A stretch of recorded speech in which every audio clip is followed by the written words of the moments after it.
Hola a todas y todos, mi nombre es Julio Bustamante, soy actor, director y docente de artes escénicas de la región de Coquimbo. En nombre de Sidarte Filial Coquimbo, le quería dar la bienvenida a todas las personas que estén viendo esta cápsula educativa a los talleres de artes escénicas que estaremos dictando junto a otros docentes de acá de la región. Yo les voy a hablar específicamente del mundo y del campo de la dirección de escena, y en este video les voy a hablar de la dirección de actores, cómo entregar directrices a intérpretes, cómo entregar directrices a trabajadores del mundo teatral, de los equipos de producción, y en general cómo generar estímulos de trabajo para que una producción camine en conjunto como el trabajo colectivo que es. Así que bienvenidas nuevamente y comencemos este viaje de la dirección interpretativa. En el mundo de la dirección escénica existen varios campos o varios cabos que hay que atar, ¿no?, para que una producción llegue a puerto y obtenga un buen resultado. Entre estos está la puesta en escena en general, que es todo lo vinculado a, a la maqueta, ¿no? La escenografía y la dirección de arte, colorimetría, diseños en general, los diseños sonoros, cómo va a sonar, qué es lo que se escucha, qué melodías y motivos hay, qué sonoridad tiene cada uno de los cuadros del espectáculo que uno realiza, la dirección de todos estos jefes de departamento, la dirección de un espacio, hasta pensar en cómo dirigir al público, si es que el público va a tener una distribución específica o no en el espacio, si es que va a tener una función activa o va a tener una función pasiva, así entre muchos factores que las distintas propuestas teatrales tienen. Sin embargo, uno de los principales labores que nosotros tenemos es el trabajo de la dirección de actores, que es el vínculo directo que tenemos los directores con el elenco, con los intérpretes que dan vida al espectáculo, ¿no?, que son en el fondo el objeto vivo dentro de todos estos otros o gran cantidad de componentes que tiene una puesta en escena. Son el material orgánico, ¿no?, el material que acciona y que reacciona en la escena y que realiza performance, se exhibe física, emotivamente, verbalmente, y que en el fondo lo que hace el director es generarle estímulos, ¿no?, entregarle herramientas y motivaciones y, como dije recién, estímulos que modifiquen al intérprete para conseguir un resultado, ojalá artístico, ¿no?, pero un resultado de imagen, un resultado de contenido sonoro y visual. Entonces hay muchas maneras de orientar la información hacia un actor, pero hay que entender un poco que lo que buscamos nosotros es ampliar el registro de los intérpretes, o sea, que su abanico se vuelva más grande, que la versatilidad se explote, ¿no? Como dije, ampliar un registro, estirar el elástico entre sus posibilidades, tanto físicas como verbales como emotivas, para que sean más. Un gran director es una persona que puede estimular a sus intérpretes al punto de hacerles hacer cosas que antes no podían hacer, de generarle nuevas posibilidades, ¿no?, de generarle nuevas virtudes, nuevas habilidades a sus intérpretes. Y en ese feedback, en esa evolución está el poder condicionar que una interpretación sea mejor o que tenga un viaje de progresión positivo desde el punto cero hasta el momento de la función. Una clásica pregunta que se nos hace a los directores o que se hace en términos generales al mundo de la dirección es cómo entregar una instrucción. Y ojo con esto, que hay diversas ideas, cada director y cada realizador tiene sus propias formas. E incluso aquí en Chile no hay del todo una escuela de directores o no se enseña de forma académica, sino que hay mucho de lo hereditario, se aprende a dirigir viendo cómo te dirigieron, intuyendo cómo se dirigía, pero en el fondo a nivel internacional existen escuelas y teorías concretas para dirigir y que entregan diversas herramientas. Yo en lo personal he elaborado las mías y las he mezclado también con el conocimiento académico que he podido ir recopilando en mis estudios, pero si hay algo que yo puedo recomendarle a ustedes, futuros directores, es que las instrucciones se entregan siempre pensando en forma y contenido, ¿no? En cuanto a la forma, yo recomiendo de que sea breve, de que tú entregues una información breve, precisa y concreta, lo más simple posible, lo menos adornada posible para que el intérprete se genere una primera impresión y se genere una capa de información que le permita a él inmediatamente reaccionar y ofrecerte una respuesta inmediata. Entonces, la forma es breve, precisa y concreta, con un vocabulario y un lenguaje simple, sin complejidades. Eso. Y en cuanto al contenido, lo que yo les propongo es que entreguen la información por capas. ¿Qué significa esto? Que tú le entregas una determinada información y esperas a que asimile ese contenido que tú le acabas de entregar para entregarle una siguiente capa de información. Los personajes pueden tener una gran capa de información que el intérprete debiese asimilar. Sin embargo, el que él intente incorporarlo todo de una es complejo, por lo que mi recomendación, como les decía recién, es que la información se entregue por capas. Se asimila un contenido, se entrega un siguiente contenido, se asimila el nuevo contenido, se entrega el siguiente contenido, y vamos construyendo al personaje de a poco, poquito a poquito. Una vez entendida esta idea de cómo entregar instrucción a los intérpretes, yo los invito a conocer, ¿no?, el mundo de las dinámicas. Las dinámicas para mí son muy importantes y son el corazón de esta clase. O sea, principalmente hablaré de una evolución dinámica de distintas cosas. Toda una puesta en escena tiene una evolución dinámica, pero yo les voy a hablar en qué consisten las evoluciones dinámicas de los intérpretes y de los personajes, ¿no? Ante todo, entendemos dinámica como un proceso que va en un crescendo o en un decreciendo, como dice la palabra, es una progresión que crece o se achica, ¿no?, que se va ampliando o se va disminuyendo. Esto se asocia a muchas posibilidades de la escena, en el caso de los actores, a la forma en la que desarrollan sus acciones físicas, a la forma en la que evolucionan sus emociones, a la forma en la que se aceleran o se realentan sus movimientos en general. En términos formales se asocia esto de las dinámicas a lo que el espectador ve, ¿no? El espectador ve a los personajes en evoluciones dinámicas, en progresiones dinámicas todo el tiempo. Y es muy interesante que entiendan que dirigir con la idea y la concepción clara de cómo funcionan las dinámicas es muy aconsejable, ya que tú puedes darle directrices a los intérpretes muy concretas, muy específicas, y que están vinculadas a lo que tú quieres conseguir como director, están vinculadas a lo que tú quieres ver.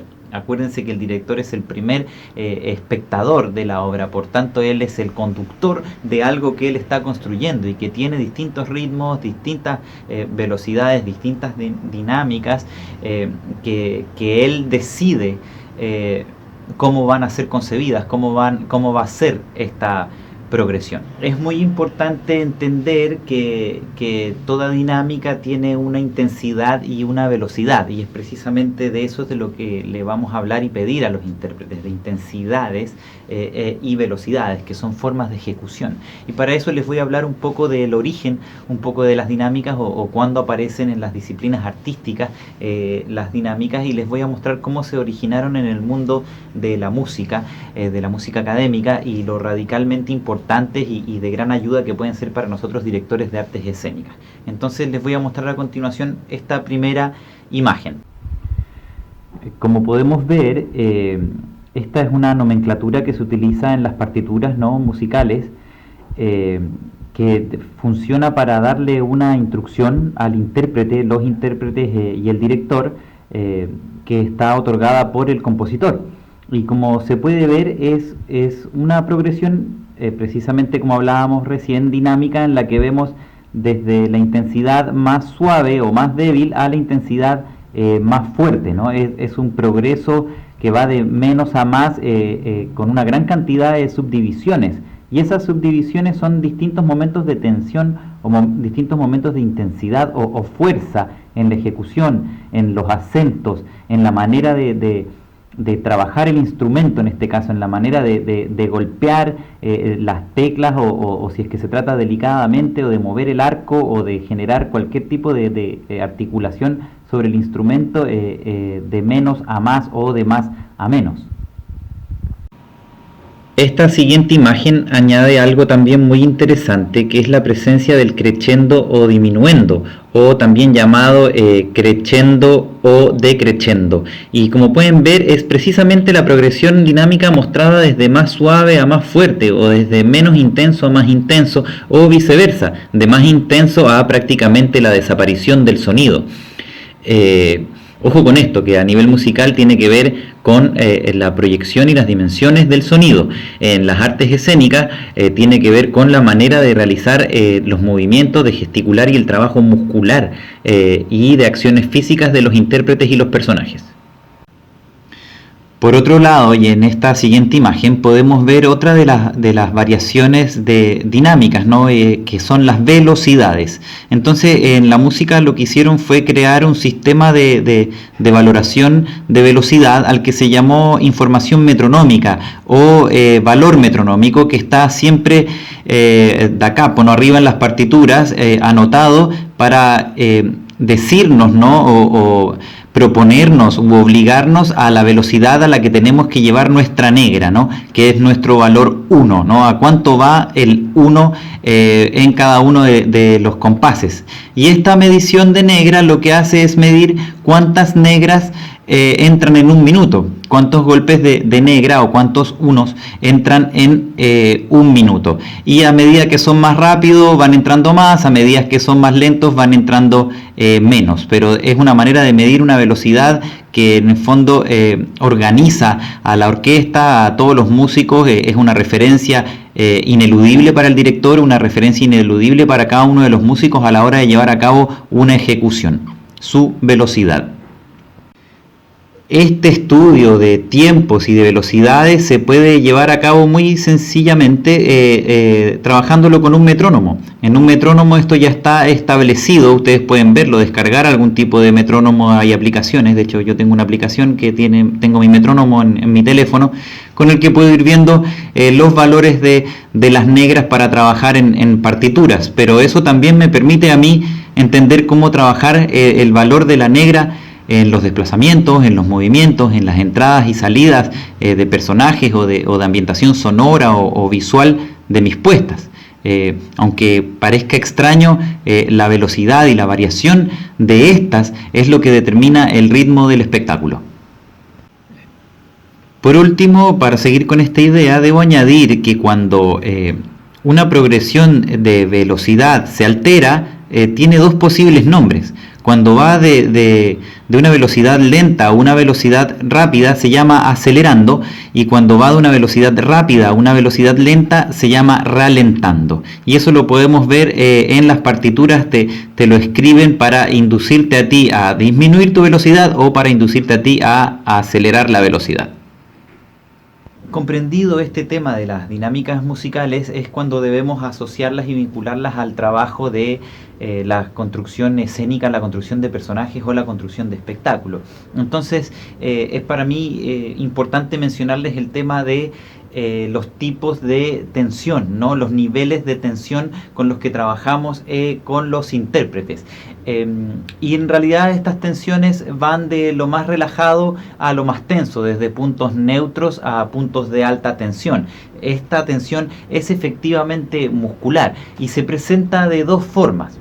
Está la tensión contraída, que es la que contrae todos nuestros músculos o parte de nuestros músculos, ¿no? Y está la tensión dilatada, que es la que efectivamente también tensando abre cada uno de nuestras posibilidades de músculos, ¿no? Y de nuestro rostro, nuestro todo dilata. Entonces, tensión contraída, tensión dilatada y puntos neutros, que son puntos de relajación.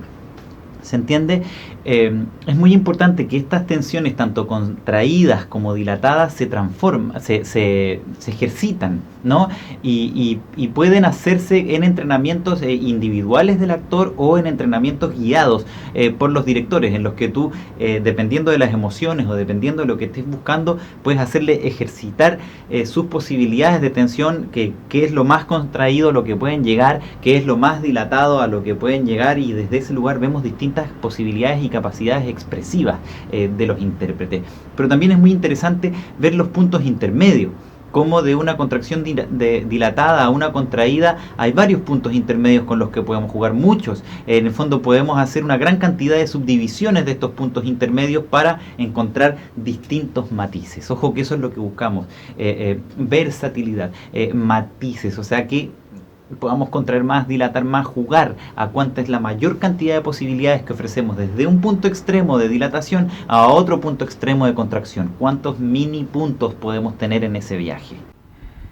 En esta imagen podemos ver cómo funciona una progresión facial de una emoción. Es muy importante entender que pueden ir de menos a más o de más a menos y que no se presentan siempre de una manera fija, sino que tienen un proceso evolutivo. A veces una emoción puede presentarse de manera muy radical en su estado más expresivo, en su estado más álgido, y a medida que se va controlando la emoción va disminuyendo a otros, o viceversa. A veces un pequeño miedo se puede construir en un terror, en un viaje también progresivo de menos a más. Y todo este ejercicio progresivo se realiza efectivamente de una forma muscular, o mejor dicho, se presenta de una forma muscular, en que podemos ver el viaje hacia un tipo de tensión más contraída, algunas emociones que viajan desde un neutro hacia una tensión contraída, u otras que viajan desde un neutro a una tensión más dilatada. Aquí tenemos otra imagen para expresar esto. Como les decía recién, si se fijan, una cosa muy distinta es tener miedo o estar asustado a tener un gran terror o pánico. Es la misma emoción llevada a un grado de tensión diferente. Aquí una última imagen en la que vemos otra serie de emociones en la que precisamente se refuerza lo que les digo. Hay una contracción y dilatación o dilatación muscular en los músculos del rostro que permiten ofrecer o proponer un distinto tipo de emoción. En cuanto a la construcción física de la emoción, yo debo compartir este material. Este es un material que yo he ido editando a partir de los libros del Alba Mountain, de Susan Bloch, y de la maestra Paula Zúñiga, que me enseñó a mí en la Universidad del Alba Mountain, que es el trabajo físico sobre las emociones, y que podemos ver acá un sistema también, o a lo que yo denomino como patrones.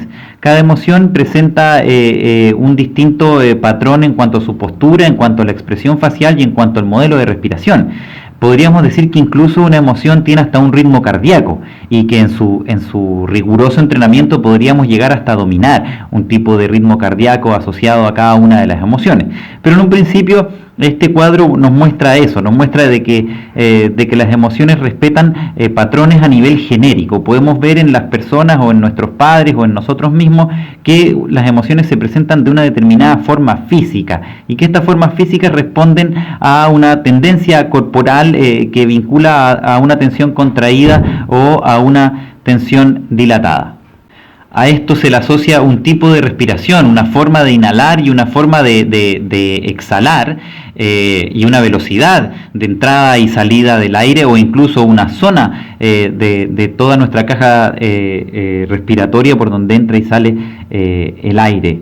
Es muy importante también mencionar que estos son patrones genéricos y como somos personas y cada una responde a su individualidad, podríamos nosotros construir bajo esta idea de patrones individualizados, patrones auténticos, en donde todas estas definiciones que estamos viendo las deberíamos borrar y construir una propia.